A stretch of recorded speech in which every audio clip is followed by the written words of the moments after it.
So I am very happy to introduce to you now Jumanah Bawazir.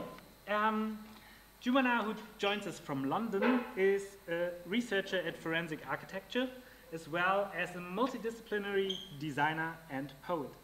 She trained as an architect at the Architectural Association in London, what is a very renowned institution, as I learned. Her work at forensic architecture focuses on the overlay of open source research and digital modeling to produce narratives that confront state violence. Her own practice focuses on providing tools for exiled communities to narrate their stories. She weaves together storytelling, film, and poetry as forms of collaboration and communication to confront the spatial politics of exile. In her talk, she will focus on two forensic architecture projects that she has taken part in. Jumanah will be talking about the digital practices that forensic architecture uses to research, display, and narrate situations that show dire conflicts with human rights. One project is the web platform that is documenting the displacement and unlawful eviction of Palestinian families in the Jerusalem neighborhood of Sheikh Jarrah. And the second project deals with the killing of Al Jazeera journalist Shireen Abu Akleh in the West Bank in May 2022. The background of this shooting is, I would say, still disputed and may go to court, with the Israeli military claiming Akleh was accidentally hit, and forensic architecture, among others, like the New York Times, arguing that the deadly shooting was indeed deliberate. And I think this is something that the project deals with. It's not that it may go to court. It was submitted. This investigation was submitted as a clause to the ICC by the family themselves. So it was already submitted to the ICC. And with this, I think the floor is yours. Thank you. Thank you very much. Yeah, I mean, Florian was right. It's kind of torture listening to your bio and listening to someone introduce you. Thank you, though. So I'll start civil investigations against state narratives. My name is Jumanah Bawazir. I'm a researcher at Forensic Architecture, a research agency based in London that uses spatial and media analysis to uncover evidence of state and corporate violence. Our team and practice is multidisciplinary. So we're made up of architects as well as software engineers, lawyers, artists, academics, and journalists. And we frequently partner with experts in history, sciences, anthropology, activists, and many more. So our work varies from police shootings to war crimes to environmental and racial violence. In the context of interactive documentaries, on the scale of the practice as a whole, the web page becomes this endless, ever-growing interactive documentary. You could look at it in that way, where you can access different investigations, but also navigate through different methodologies we employ. On the scale of an investigation, we have interactive web pages and investigations that follow a linear video format. But also the way in which we conduct research is sometimes interactive. In this talk, I want to explore with you the role of space and the public's spatial sensibility in state narratives and civilian counter-narratives through two of our projects.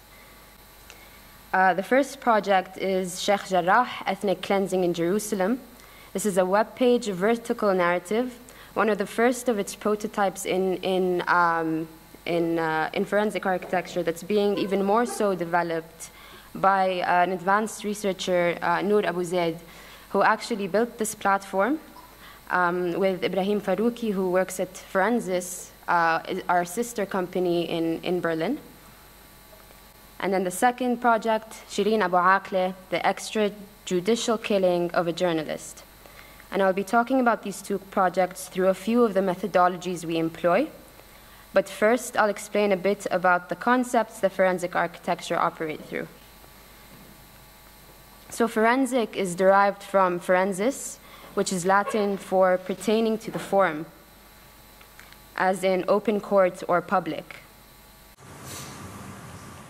The Roman forum that forensics refers to was a space of politics, law, and economy combined, but the meaning of the word was shifted since then. While police forensics is a disciplinary project that affirms the power of states, the direction of the forensic gaze could also be inverted and used instead to detect and interrupt state violations. Civilian investigations are therefore counter-forensics. It's a counter-forensic practice. So one of the most powerful weapons a civilian can carry is his smartphone.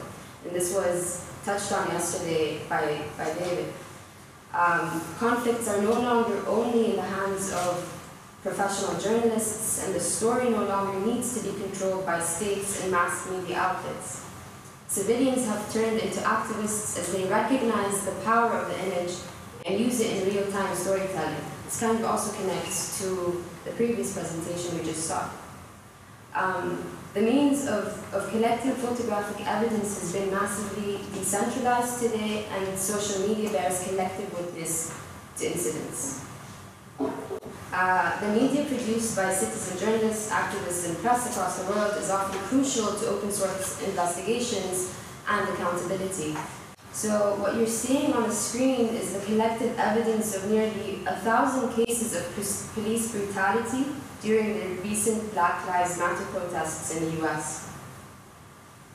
And by using techniques of geolocation and 3D modeling, we can begin synchronizing and placing these images in time and space. We call this geolocation. So I'm going through some of the methodologies that we're using before really going into the projects that I'll be talking about. So basically helping us understand them in relation to one another, it becomes crowdsourced evidence, where we can tap into people's views and witnessing of this event.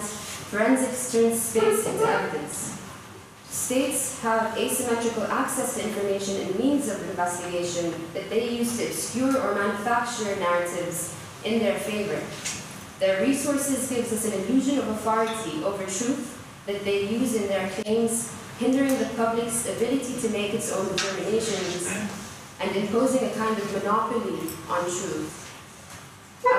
Civilian investigations are inquiries with lesser means and sources. Reconstructed 3D environments are often the common base through which interdisciplinary experts analyze these events of violence. So other times the problem is a lack of access to any footage. So in reconstructing, this is from a project called Jumanah, a prison in Syria. So we reconstructed this prison in Jumanah, and we had to also rely on the memories of the victims held there, except then it was only through their senses and what they could hear and feel in their surroundings to make the site visible for the first time. Forensic architecture travelled to Turkey to meet a group of Jumanah survivors. We used architectural and acoustic modelling to reconstruct the prison and their experiences of detention. Because the prisoners were held in darkness and under a brutally enforced silence, their memories depend on an acute experience of sound. Footsteps, doors opening and locking, water dripping in the pipes. All of these sounds structure detainees' experiences of space and time, and forebode.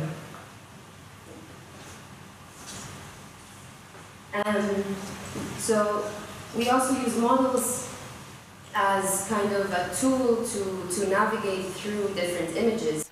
Models can also be used to uncover temporal information, where shadows in images act as clocks that can be matched in our 3D software. So the software actually, we can kind of set the exact location of where the space and where the camera was taken, and so we set the location, the date and time, and we can really understand how the shadows move and match it as well with the images that we have.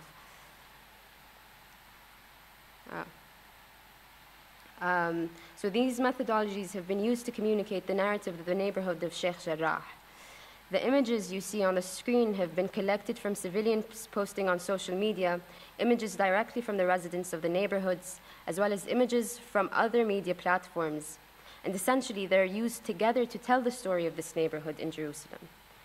The image is a storytelling tool that once placed in a 3D model, we're able to kind of break the boundaries of the frame that the frame limits us to.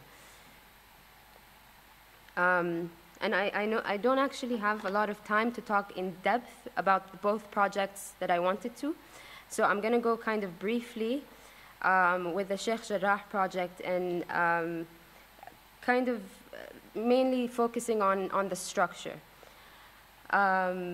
So the platform and the story and the narrative was communicated through multiple scales. The platform begins with the story of the Al-Kurd family, whose home has been invaded and partly occupied by settlers, and who are now at risk of being forcibly expelled from the rest of their house, where they've lived since 1956.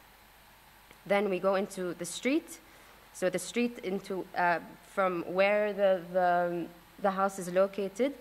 The Uthman ibn Affan Street in Sheikh Jarrah is the location of where many Palestinian homes and families live under the threat of eviction. Al-Kurd family is one of 28 Palestinian refugee families in Sheikh Jarrah that are facing or have already been subjected to forced displacement following occupation and harassment by settlers.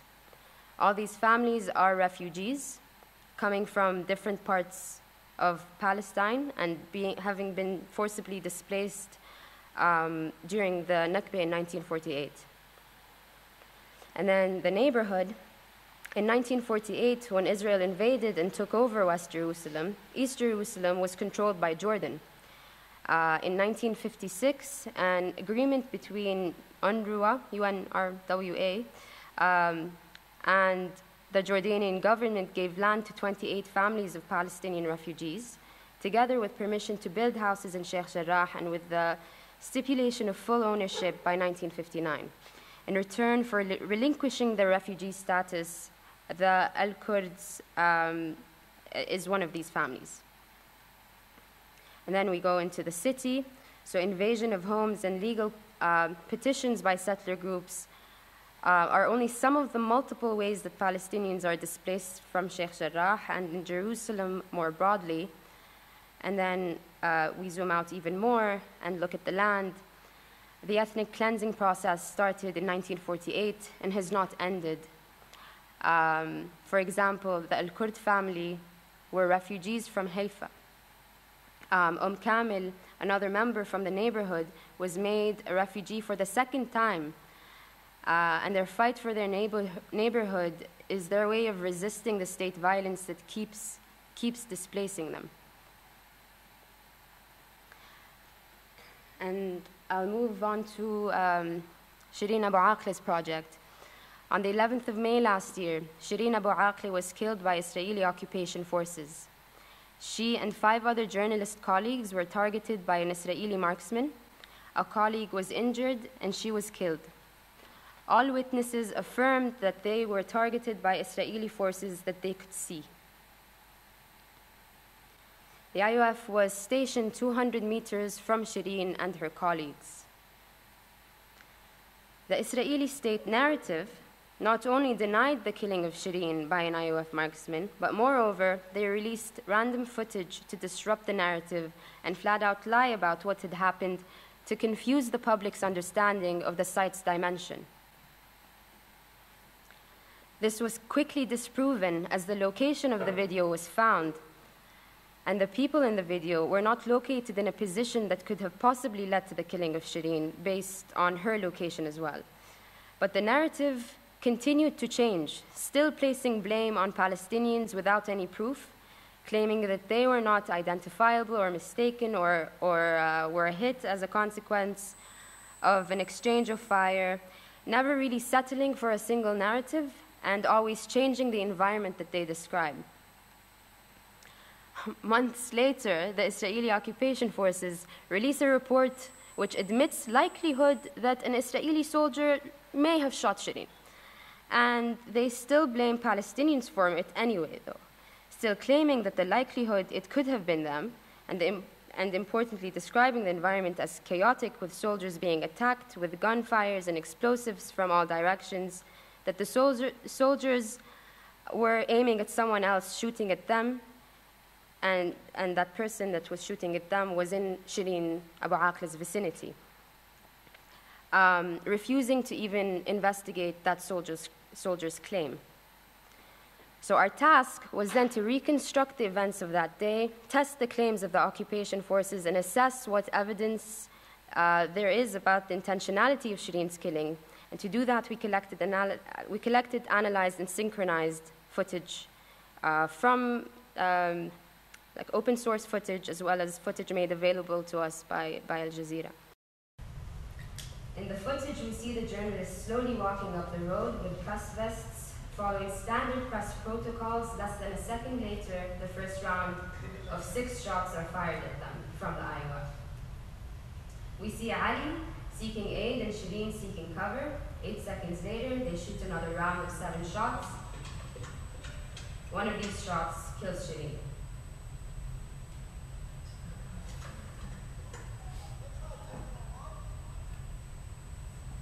So this is actually when Ali's running and seeking aid.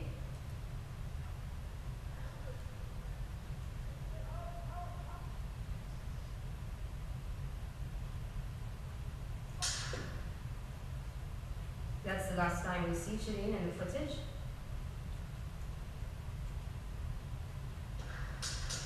And that's the next 7 shots. We documented the scene and built a precise photogrammetry model. So measurable to the millimeter. Photogrammetry, the way it works, it takes lots of photographs, puts them together in a program, basically generates it so that it's quite an accurate representation in terms of space. We located all cameras and reconstructed the precise position of the journalists at moments in the incident. Through autopsy reports, we also reconstructed her position when shot and where she was shot. We did the same for Ali, and also mapped 4 impact points on this tree.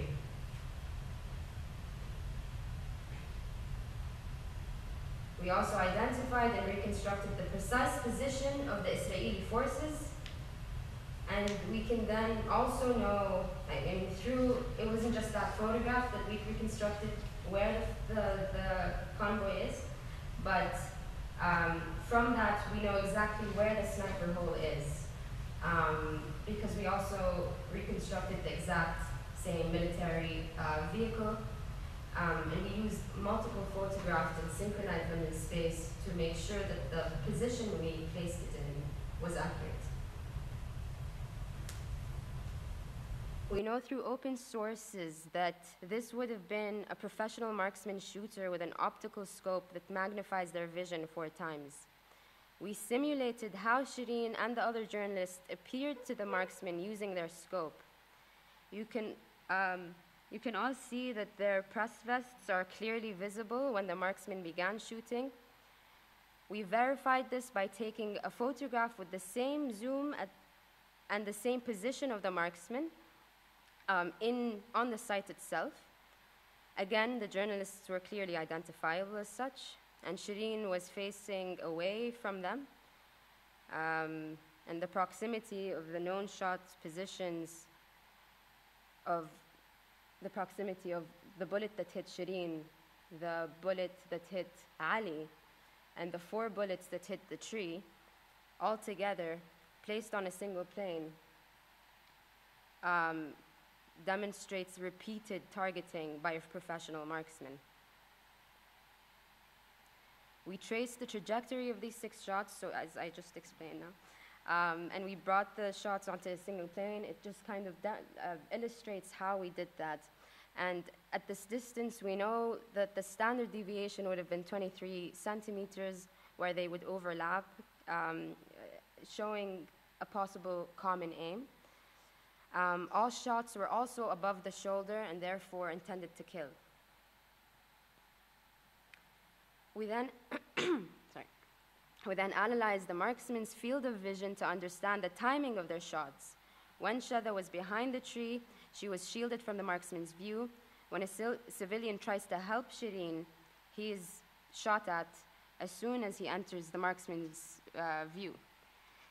This happens 3 times, showing a denial of first aid.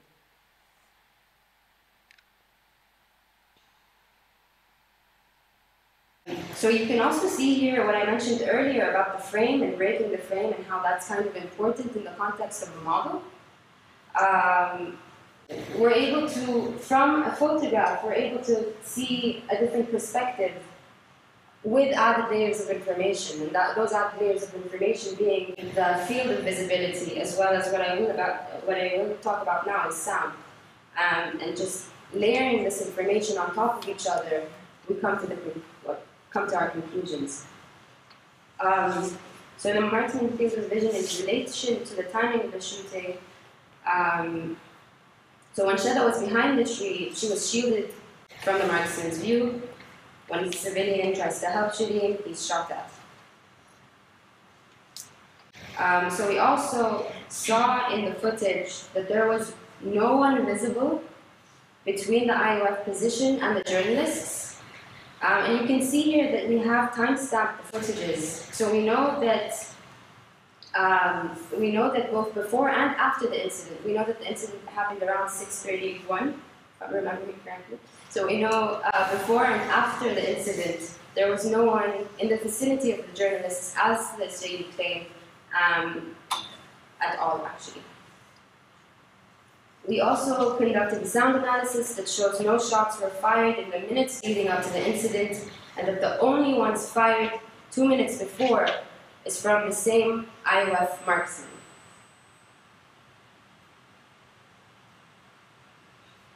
And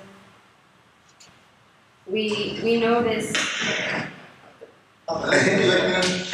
We know this is the same marksman because we worked with someone who works with sound, and basically what they analyze is that their frequency and amplitude of the sound of the 2 shots matched. So this was analyzed by Lawrence from them. كان في جو مزح، كان في مدنيين، كان في سيارات بتيجي، لحد ما تحركنا ما كان في أي صوت لإطلاق نار حتى لو بعيد، يعني ما كان في حوالينا إطلاق نار اللي يخلينا نحس إنه في اشتباك يلا نهرب أو نتخبى، لا كان الوضع كثير رايق. So this is Shada Hanaisha, one of the journalists present in the incident. We went back to the site with our team and recounted what she remembered of the incident, with an emphasis on what she saw and the positions of each of the journalists at significant moments during the incident. So here she confirmed what the evidence showed us.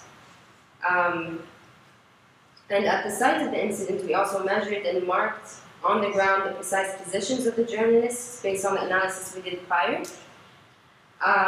And we reconstructed the scene with Shada so that she can help us with significant moments. So here, we placed actors. I blurred them out. I colored them out, actually. I colored them out because they didn't want their identity known.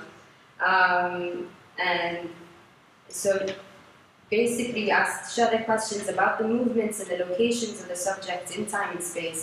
By providing the witness with fixed and known positions, they can fill the key gaps in moments when we don't see the journalists in the footage.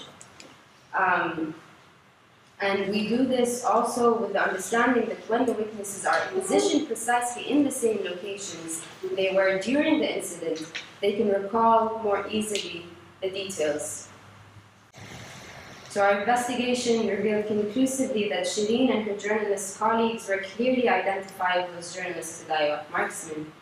The IOF deliberately and repeatedly targeted Shireen and the journalists with the intention to kill. And contrary to IOF's statements, there were no shots from Palestinian resistance and no armed Palestinian persons in the vicinity of the journalists during the minutes leading up to the killing of Shireen. And finally, Shireen was deliberately denied first aid after being shot by the IOF. So we can see how states use the lack of spatial accessibility to create an imaginary environment that best suits their narrative, one that is constantly in flux, molding to what they need us to see. By reconstructing the scene of the incident, the architecture of the event, both materially and temporally, we remove a layer of obscurification leveraged by states to make their claims, allowing the public to see for themselves exactly how it unfolded by those lesser means available to us as intelligence, but with the crowdsourced sensibility. We see in this case individuals that challenge state claims even when they are the victims themselves, and must perform or present evidence that the state would never even produce, regardless of how many claims they make.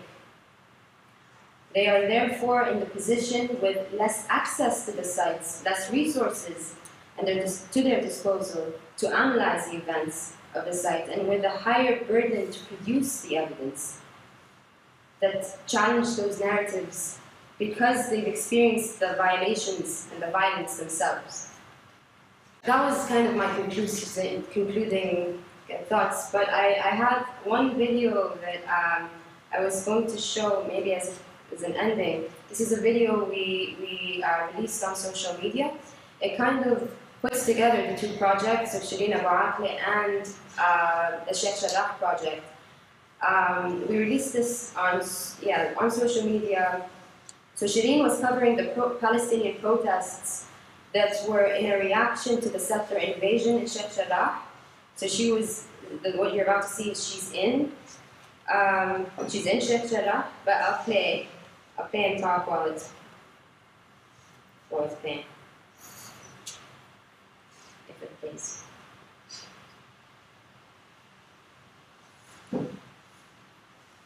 نحن نقف في حي الشيخ جراح. هذه مستوطنة تقف أمامنا ويبدو تريد أن تعيق علينا.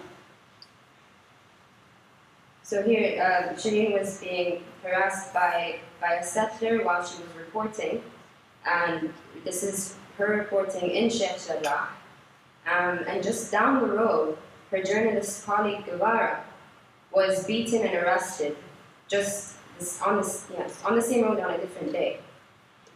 They were both covering the ethnic cleansing in the neighborhood, and so her funeral procession began at the nearby French hospital in Sheikh Jarrah, and the occupation forces invaded the hospital and beat the mourners, forced the coffin into a vehicle, and set up checkpoints to prevent the funeral from happening. From there, the funeral was supposed to proceed to the cathedral in the Old City and then the cemetery. And despite these acts of repression, Palestinians gathered in the largest procession in recent history, promising to keep her voice and the Palestinian liberation struggle alive. Thank you.